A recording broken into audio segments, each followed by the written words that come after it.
No começo eram as trevas, e então, Bang. Nasceu um sistema que se expande infinitamente, feito de tempo, espaço e matéria. Agora, vá mais longe do que jamais imaginou, além dos limites de nossa existência, em um lugar chamado o Universo. Ele promete desenvolver tecnologias que nos transportarão sempre mais longe e mais rápido. Mas o caminho é cheio de perigos constantes e mortais. Viajar no espaço é como ser alvo num estande de tiro. Ele vai testar os limites da capacidade e do engenho humano. Se alguma coisa der errado, você vai fazer o quê? Nada. Você vai morrer. Bem-vindos à Era das Viagens Espaciais.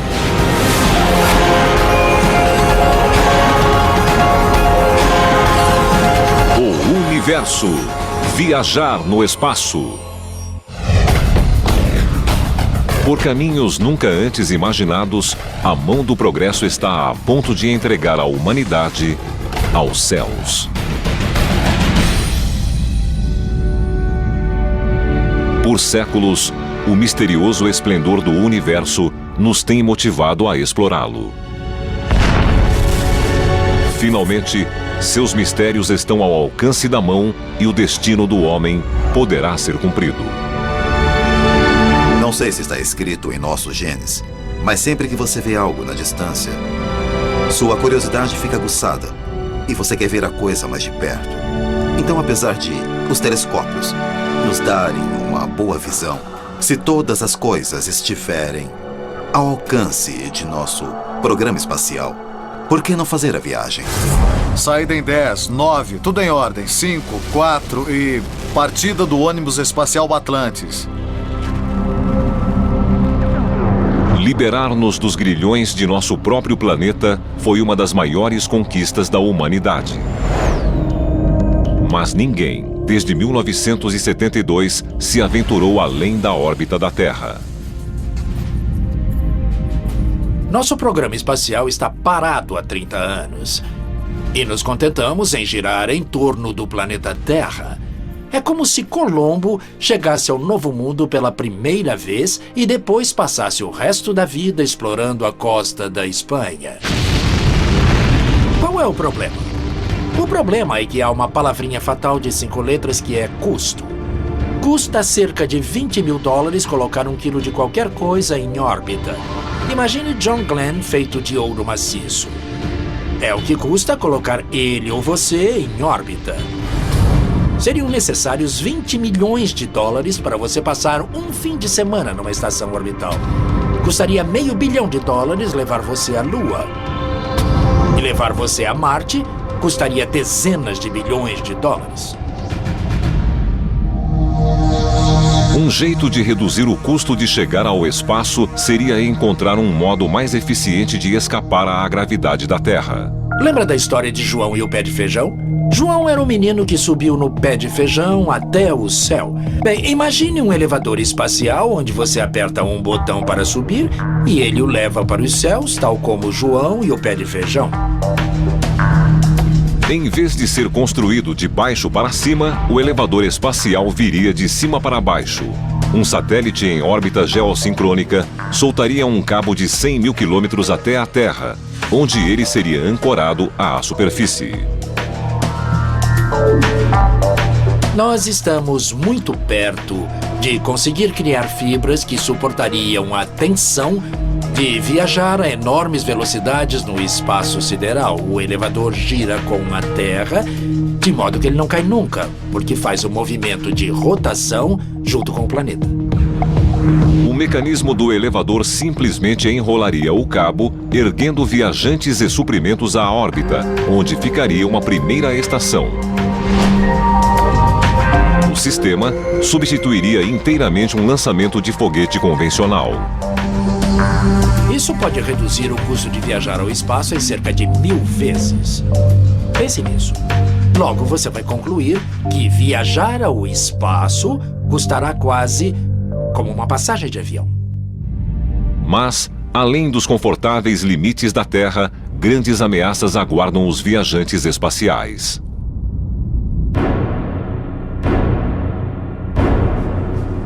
Voar no espaço sideral não é como dar um passeio de carro no campo. É mais como ir a um estande de tiro. Para o viajante desavisado, é como se o universo fizesse tiro ao alvo com ele. Há partículas no espaço do tamanho de um grão de pó ou do tamanho de um pedregulho que viajam a dezenas de milhares de quilômetros por hora e às vezes mais. Mais de 500 mil desses projéteis, medindo entre 2 e 3 centímetros de diâmetro, passam por nosso planeta neste momento. Isso inclui pedaços de vidro originários de células solares, pedaços de velhas espaçonaves e escombros de foguetes de lançamento. E no espaço mais profundo, o perigo aumenta, com meteoritos do tamanho de pedregulhos chamados micrometeoritos. Um pedacinho de poeira pode quebrar vidro, pode penetrar no metal, pode pulverizar plástico. E no espaço, isso acontece o tempo todo. Mas há um perigo ainda mais mortal, apesar de não sólido, que está à espreita: a radiação.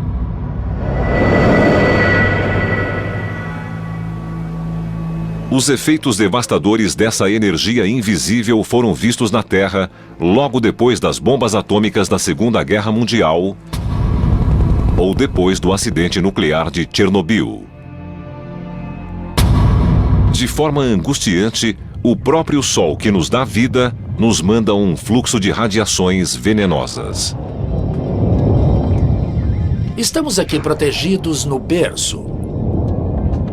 Somos protegidos pela atmosfera da Terra e seu campo magnético, que absorvem a maioria das explosões solares, que criam a aurora boreal. No espaço sideral, você leva a aurora boreal de frente. Não há camada de ozônio, não há campo magnético para proteger você, e assim você fica exposto à rudeza do espaço sideral.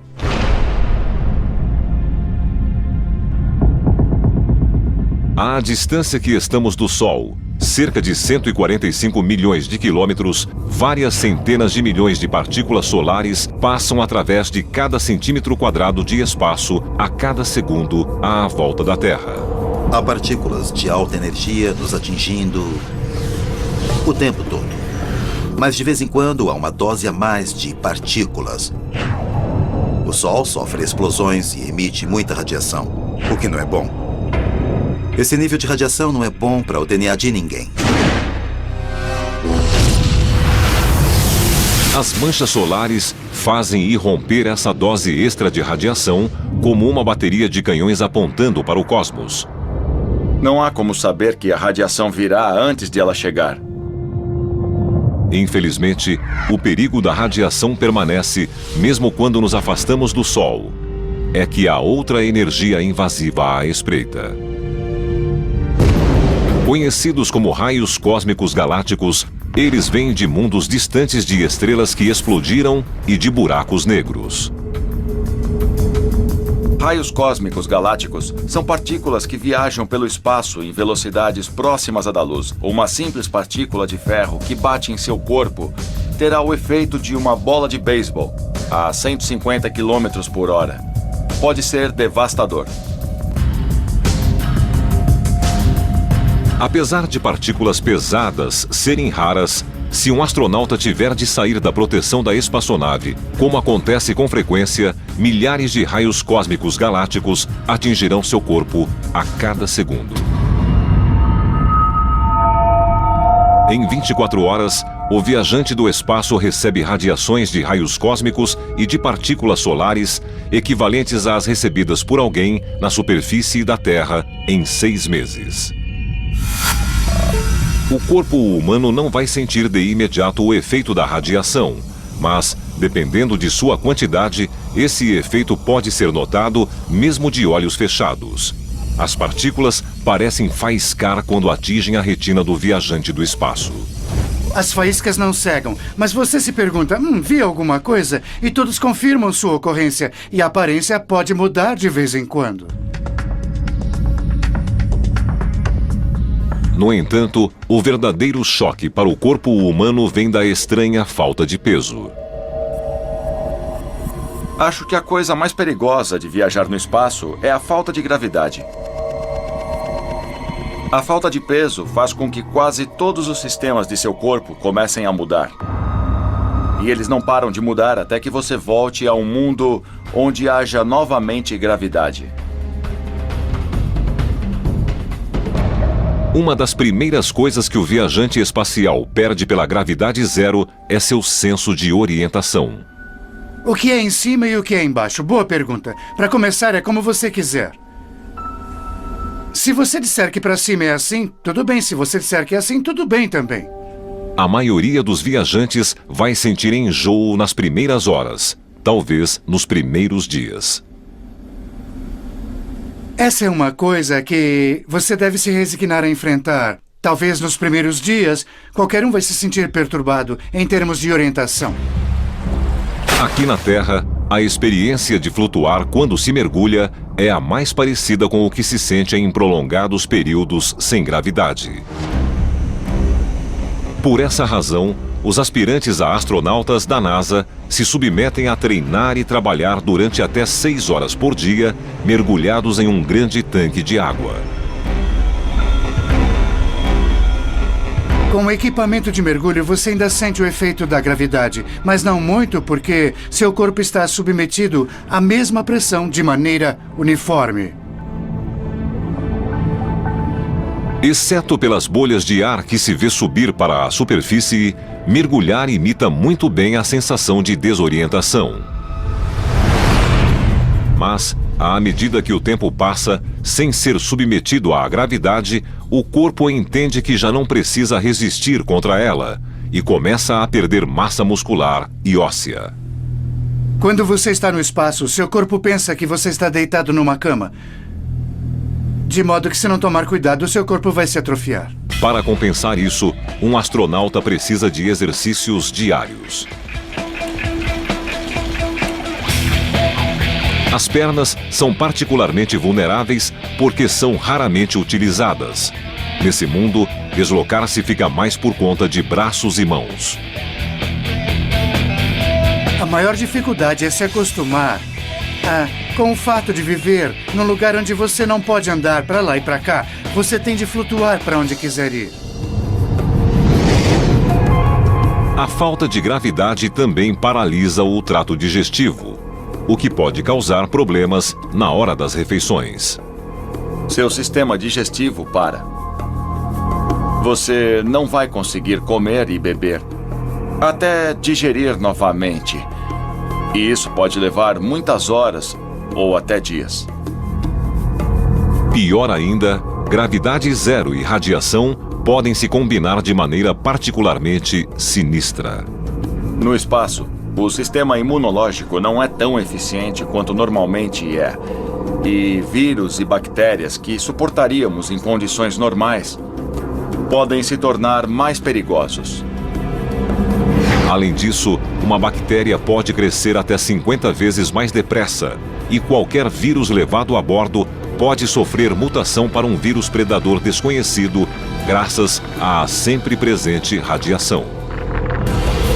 Todas essas dificuldades agridem o viajante do espaço logo nas primeiras horas ou dias. E se a viagem requerer mais tempo? A situação só piora. O universo, viajar no espaço. O universo é um lugar implacável, aberto apenas aos aventureiros mais ousados, àqueles que têm a coragem de explorar as coisas a fundo, de se mover por entre ameaças tóxicas e que não têm medo de vagar longe do ambiente conhecido. Assumimos que nossas roupas são flexíveis e que as máquinas trabalham à temperatura ambiente, porque implícita ou explicitamente foram concebidas para isso. No espaço profundo, sua face voltada para o Sol pode estar a centenas de graus Celsius e a face voltada para trás pode estar a centenas de graus negativos. Aqui na Terra não questionamos nada. Estamos aqui e temos o brilho do sol e ar fresco à nossa volta. Lá em cima você fica num ecossistema fechado e tem de suprir todas as necessidades humanas que a Terra supre automaticamente para você. Você precisa manter a integridade do espaço para não haver rápida descompressão ou sufocação imediata. E a mesma realidade existe para um submarino que se move no oceano profundo. Ele provê um ambiente de preservação da vida de seus ocupantes contra o mundo hostil que os cerca. Se houver dano à espaçonave, um vazamento de ar, você morre. Se houver dano ao submarino, a água entra, você morre. Então, o isolamento, tanto físico quanto pessoal dos dois, é bem parecido. O potencial para um acontecimento catastrófico é constante. Quando está no meio do oceano, você só pode recorrer a si mesmo e a seus colegas. E o mesmo se aplica no espaço. As coisas devem se sustentar. Você não pode voltar, não pode correr à loja de ferragens, não pode consertar nada com alguma coisa que você não tenha trazido. Você só dispõe de seu engenho e das ferramentas que trouxe. No espaço sideral, você é retirado da espécie humana. O sentido de isolamento é extremamente forte. Lançado, foguete lançado. Muitas vezes, nosso esforço de explorar o espaço é comparado aos exploradores dos séculos XV e XVI. Os primeiros a cruzar os oceanos. A ir a um território desconhecido, tendo de levar seus suprimentos e sem saber se voltariam algum dia. Eu acho que há muito a dizer sobre essa analogia. Mas ela tem um problema fundamental. Quando Cortés aportou na América, quando Colombo chegou ao Caribe, ainda havia ar para respirarem. E havia as frutas nas árvores. Imagine que os astronautas da Apollo 11, Neil Armstrong e Buzz Aldrin, descessem na Lua e seu motor quebrasse. Bem, temos um problema aqui. O que fazer? Nada. Você morre. Não há de onde tirar peças de reposição para reparar a espaçonave. Então, as ameaças ao ser humano são muito maiores na exploração espacial do que em qualquer viagem na superfície da Terra. Não há posto de serviços em caso de pane, se a nave ficar sem combustível ou se alguém quiser tomar algo. Um dos desafios da exploração espacial é que ou você leva todos os suprimentos de que precisa, água, comida, oxigênio, ou dá um jeito de produzir isso no caminho ou no destino. Ainda não chegamos lá. Ainda não sabemos como fazer. Então o risco é de algo dar errado e você precisar de comida ou de água. Isso é fatal. Você morre. Cada gole, cada gota de água é preciosa. Em uma viagem espacial, não há coisas como um chuveiro. A única opção é um pano molhado. Isso é bem diferente do que os quase 500 litros de água que cada americano gasta por dia. Comer a bordo também vai exigir adaptações. Você pode levar frutas e verduras frescas para alguns dias, cenouras e maçãs, coisas assim. Mas para missões mais longas, você precisa de comida que se guarde, que dure muito tempo sem estragar ou apodrecer. Mesmo assim, os astronautas concordam em dizer que os riscos são largamente compensados pela chance de ver as maravilhas do cosmos em pessoa. Eu sei como eles se sentiram porque reportaram coisas do tipo: você podia levantar o polegar e encobrir a Terra com ele. Parece que isso deu a eles uma visão totalmente nova de como essa bolinha azul, a Terra, é incrível e preciosa na imensidão do sistema solar.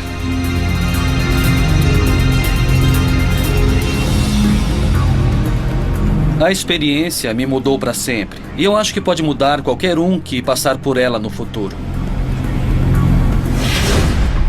No entanto, a duração de viagens futuras pode limitar as experiências possíveis aos viajantes do espaço.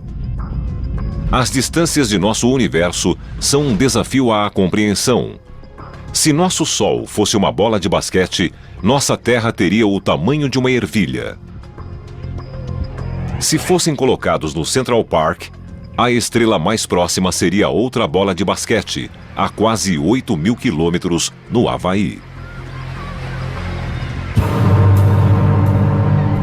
Um dos pré-requisitos para qualquer missão espacial é você estar vivo. Quando chegar ao destino. Então, as missões espaciais devem ser pequenas comparadas à expectativa de vida humana. No momento, isso nos limita aos planetas. E, possivelmente, a cometas e asteroides, se um dia quisermos visitá-los. A paisagem rude e brutal dos planetas mais próximos do Sol, Mercúrio e Vênus, não os tornam atraentes a qualquer visita. As temperaturas de Vênus podem exceder os 500 graus Celsius e a esmagadora pressão atmosférica é equivalente a estar submerso a 900 metros de profundidade. Isso deixa os planetas mais longe do Sol para potenciais explorações. Mas, mesmo viagens aos planetas mais próximos ainda levariam vários meses ou anos. Milhões de quilômetros. Cerca de 220 milhões de quilômetros separam as órbitas da Terra e de Marte. Mas, como cada planeta gira em torno do Sol a velocidades diferentes, as distâncias relativas mudam continuamente. O problema de ir a Marte é que ele só se alinha com a Terra uma vez a cada 2 anos.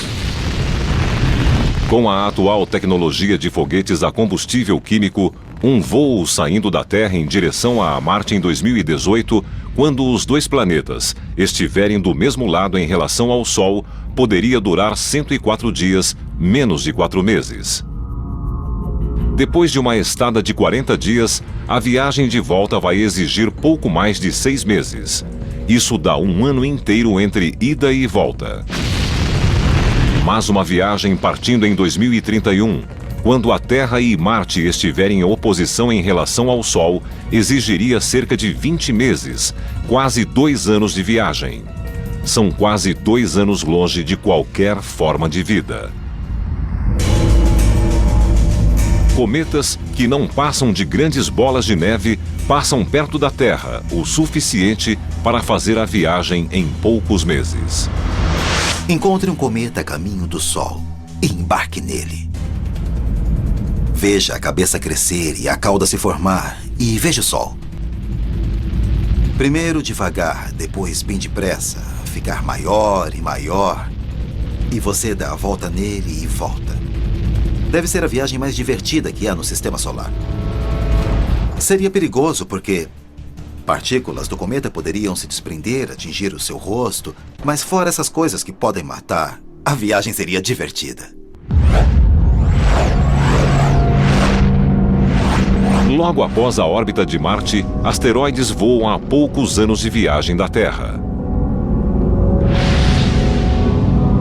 Futuras agências de viagem podem conseguir versões cósmicas de férias radicais, com a exploração do ambiente único desses planetas em miniatura. Vão colocá-lo num trenó e catapultá-lo no espaço, de modo que a pequena gravidade do asteroide vai mantê-lo em órbita, mas não vai puxá-lo para baixo. Seria um bom passeio. 3 vezes mais longe do que Marte, a órbita de Júpiter, com suas inúmeras luas, oferece dezenas de paisagens diferentes. Isso pode ser tentador para futuros viajantes, mas a viagem pode levar 5 anos. Saturno está a quase o dobro da distância de Júpiter, e a ideia de uma viagem de décadas pode ser insuportável. Mas há tecnologias que podem reduzir o tempo que leva a ir a Marte a poucos dias. O universo, viajar no espaço. Para que a humanidade se aventure nas profundezas do cosmos. Seja para se banhar na luz de alguma estrela exótica, seja apenas para viajar aos limites de nosso sistema solar, vamos precisar achar um modo de viajar muito mais depressa. Qual a maior velocidade possível? Nada até hoje, observado pela ciência, é mais rápido do que a velocidade da luz, 300 mil quilômetros por segundo. A velocidade da luz é a maior velocidade do universo. Este é um pilar da teoria de Einstein. A velocidade da luz é tal que ela pode dar 7 vezes a volta da Terra em 1 segundo. Se você pudesse pular até a Lua à velocidade da luz, você chegaria lá em 1 segundo. Compare isso com os 3 dias necessários para chegar lá com a tecnologia atual. O problema é que não podemos viajar na velocidade da luz, nem em uma velocidade parecida. Pegue a coisa mais rápida que já mandamos para algum lugar. E veja em quanto tempo ela chegaria à estrela mais próxima. Demoraria 50 mil anos. Isso é usando a propulsão química atual, cuja velocidade máxima alcança 65 mil quilômetros por hora. É essa a propulsão que usamos para tirar nossos foguetes do planeta. Mas levar alguém a Marte em menos do que alguns meses exigiria um tipo diferente de propulsão. Há algumas ideias sobre como atingir velocidades que se aproximam da velocidade da luz, rápidas o suficiente para nos levar a qualquer ponto do sistema solar em menos de um dia ou às estrelas mais próximas em menos de uma década. Essa teoria se refere a um antigo método de propulsão terrestre, o vento que empurra uma vela. Foi Kepler, o grande astrônomo, o primeiro a fazer anotações sobre a possibilidade de usar velas para navegar no espaço. A luz que jorra do Sol age como uma rajada de vento no espaço sideral. O vento solar é o que cria a cauda dos cometas quando se aproximam do Sol. Mas o vento solar corre em todas as direções e, à medida que a distância do Sol dobra, sua potência é reduzida por 4. Mas, com a ajuda da Lua, há um modo de fazer a luz continuar focada em uma certa direção. Se colocarmos uma bateria de canhões a laser na Lua e os dispararmos em sincronia com o vento solar, poderemos fazer esse vento atingir cerca da metade da velocidade da luz. Mas os lasers se diluem no espaço. Por exemplo, se apontarmos um canhão da Terra diretamente para a Lua, ele não vai criar um ponto na Lua. O ponto se formará cerca de 8 quilômetros além da Lua. Mas essas velas seriam enormes. Agora estamos falando de astronautas que gastariam vários meses no espaço, navegando centenas, talvez milhares de quilômetros, de modo leve e durável, para capturar luz de bateria de raios laser colocada na Lua. Mas a navegação solar limita as espaçonaves a destinos dentro do nosso sistema solar. Uma alternativa a esse problema é recorrer ao hidrogênio, o elemento mais abundante do universo como fonte de propulsão. Meu projeto favorito para nos levar às estrelas é o chamado motor Ramjet. O motor Ramjet tem uma entrada gigantesca em sua frente, que traga hidrogênio enquanto se move no espaço sideral. Ele coleta o hidrogênio e o fusiona, como faz o Sol, e dispara uma enorme corrente de íons pelo escapamento. Em teoria parece fantástico, e em teoria parece que o motor Ramjet poderia funcionar para sempre, simplesmente utilizando o hidrogênio que se encontra naturalmente no espaço. Infelizmente, os cientistas ainda não conseguiram realizar uma fusão de hidrogênio capaz de prover propulsão em testes. Mas há outra fonte potencial de combustível, que parece diretamente saída da ficção científica, mas que já foi criada em laboratórios. É a antimatéria, o oposto de tudo o que conhecemos. Por exemplo, pense no mundo que vemos do outro lado desse espelho. Assim como Alice no País das Maravilhas, nós físicos nos perguntamos se há um universo do outro lado do espelho. Um universo e outro universo, onde o esquerdo vira direito e o direito vira esquerdo. No anti-universo, as cargas são invertidas. A positiva se torna negativa, a negativa se torna positiva e, quando elas se encontram, cria uma explosão de energia. Então, se esse universo, do outro lado do espelho, fosse feito de antimatéria, e se eu pudesse tocar nesse universo, Eu destruiria toda a área metropolitana de Nova York numa explosão de energia. Então, a conversão de antimatéria e matéria em energia é 100% eficiente. É o motor definitivo. Mas há um problema. Sempre há um problema. Mesmo que tenhamos conseguido criar antiátomos em laboratórios, os custos são estupendos. Os Estados Unidos iriam à falência para criar uma colher de chá de antimatéria. No entanto, só precisaríamos de alguns gramas de antimatéria para ir a Marte e talvez de algumas colheres de chá para nos levar às estrelas próximas. Mas para visitar uma estrela distante ou outra galáxia, vamos precisar de algo estranho. Algo que nem Alice imaginaria, olhando pelo seu espelho. O universo, viajar no espaço. Os cientistas continuam a procurar um método de propulsão para nos levar sempre mais longe. Mas mesmo à velocidade da luz, não iríamos muito longe. A luz é rápida, mas o universo é enorme. De modo que, mesmo se conseguirmos cavalgar um raio de luz, se quiséssemos atravessar a galáxia, como se vê nos programas de ficção científica, levaríamos 100 mil anos. E mesmo na velocidade da luz, viajar à galáxia mais próxima levaria vários milhões de anos. Se a velocidade da luz é a maior do universo, parecemos condenados às vizinhanças de nossa galáxia. O que procuramos desesperadamente são novos conhecimentos sobre o tecido espaço-tempo, o que poderá nos permitir saber como distorcê-lo para usar atalhos. É isso que fazem no filme Jornada nas Estrelas, quando ligam seus defletores. Eles querem chegar de um lado da galáxia ao outro. Só o que eles fazem é ligar os defletores, que distorcem o tecido espaço-tempo para usar um atalho. É basicamente um truque. Todos conhecem o famoso ditado de Einstein: você não pode ir mais rápido do que a luz. No entanto, aqui há um senão.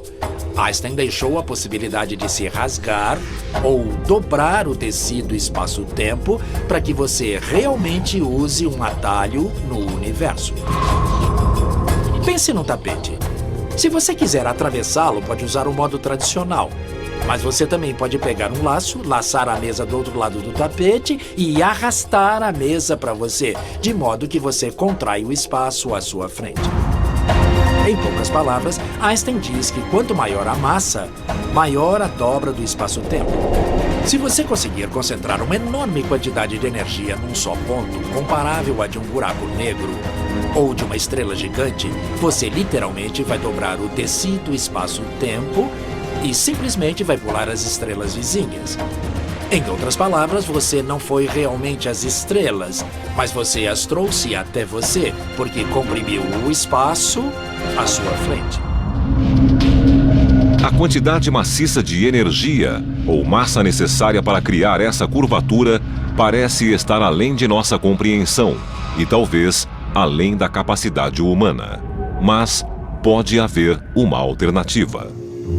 O físico John Brandenburg está desenvolvendo uma teoria pela qual uma nave estelar do futuro poderá viajar em velocidade superior à da luz, não manipulando uma grande área do universo, mas manipulando apenas a área à volta da nave.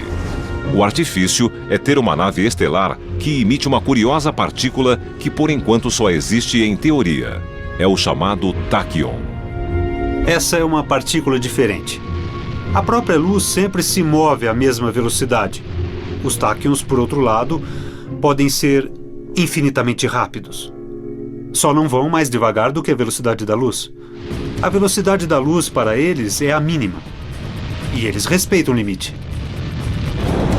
Se existirem, os táquions podem ultrapassar a velocidade da luz porque têm o que os físicos chamam de massa imaginária. Um valor imaginário pode ser visualizado no efeito de uma bola de tênis. O efeito pode fazer a bola se dobrar e seguir uma trajetória diferente da que parecia seguir quando da batida da raquete.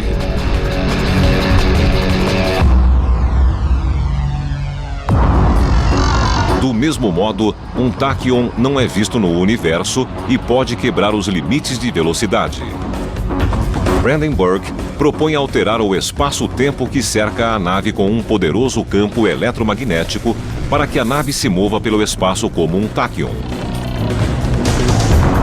A nave funcionaria como o F-117 Nighthawk, o avião invisível ao radar e a seus operadores.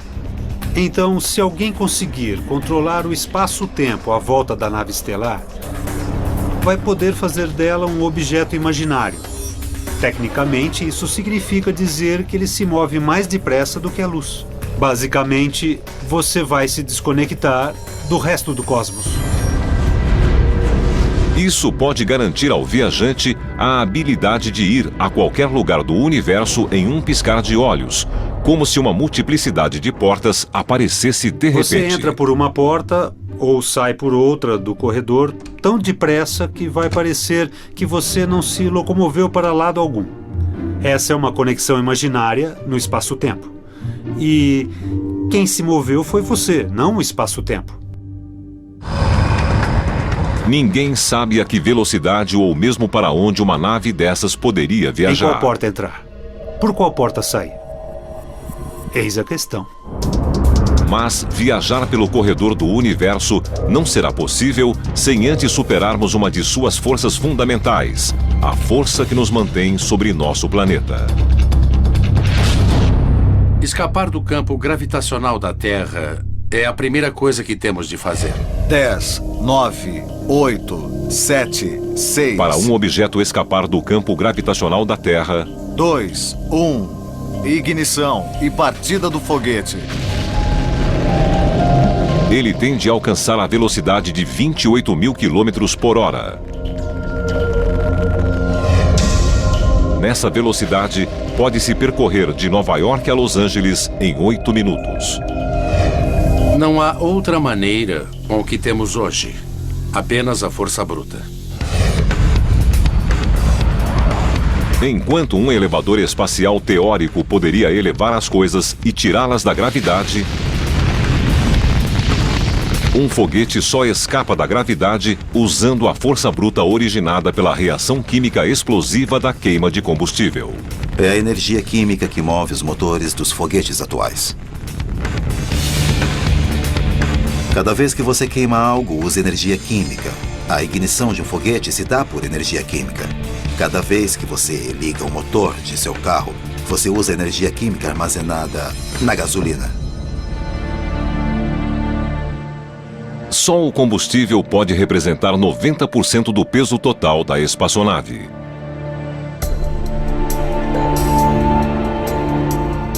Você leva todo o combustível de que precisa.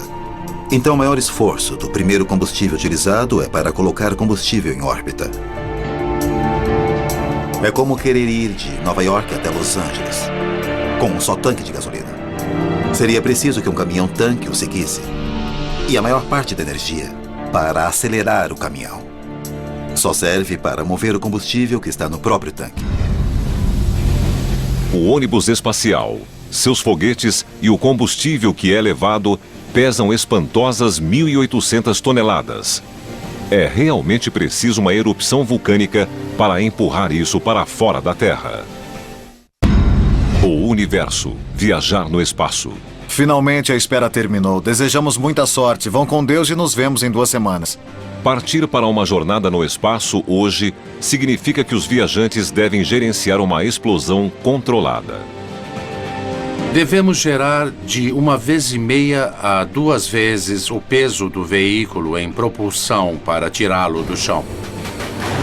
Colocar o ônibus espacial em velocidade exige um empuxo de 7 milhões de libras. Para ter uma ideia dessa grandeza... Estou segurando na mão esta bola de 1 libra de peso. Se eu a segurar e ficar parado, estou exercendo uma força de 1 libra. Se eu abaixar a bola, vou exercer uma força menor do que 1 libra. Se a levantar, uma força maior do que 1 libra. O empuxo deve ser um pouco maior do que o peso do objeto para movê-lo. Uma bexiga de encher pode ilustrar como se move um foguete.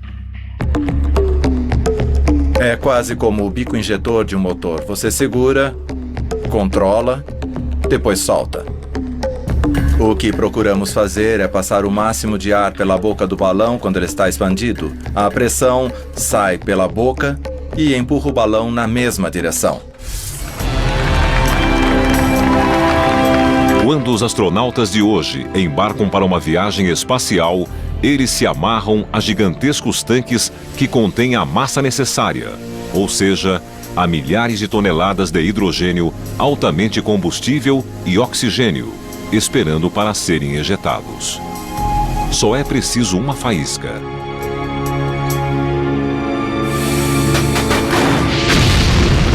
O motor principal começa 6 segundos antes da decolagem. Toda a nave estremece, parece que ela só quer se separar da rampa de lançamento. O foguete da nave espacial Endeavour consome... E daí então você pensa, puxa vida, é muita força, 1,5 milhão de libras de empuxo. É quase surreal. Você acha que não está acontecendo. Mas é algo que você quer fazer há muitos anos e está acontecendo. É como conduzir um terremoto. Você gastou milhões de dólares em combustível só para os primeiros 2 minutos de voo, quando os foguetes de impulso se separam. A separação dos 2 foguetes mais parece uma trombada de trens. A sensação é de aceleração, sempre mais, à medida que se queima o combustível do tanque principal. Então, pelos próximos 6 minutos, você acelera até o ponto de sentir 3 Gs. 3 vezes a força da gravidade terrestre. A sensação é de ter um gorila sentado no seu peito.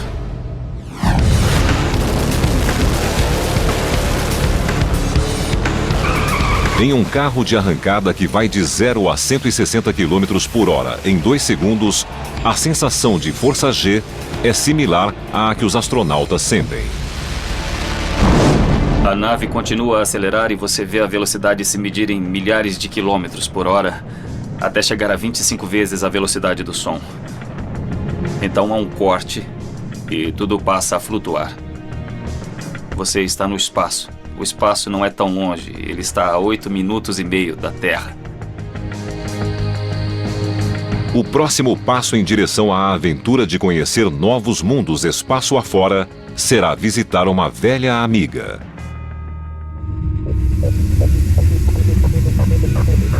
Apesar de ainda não se tratar do elevador espacial, a missão da NASA de voltar à Lua considera o conceito de base orbital da Terra para viagens mais longínquas.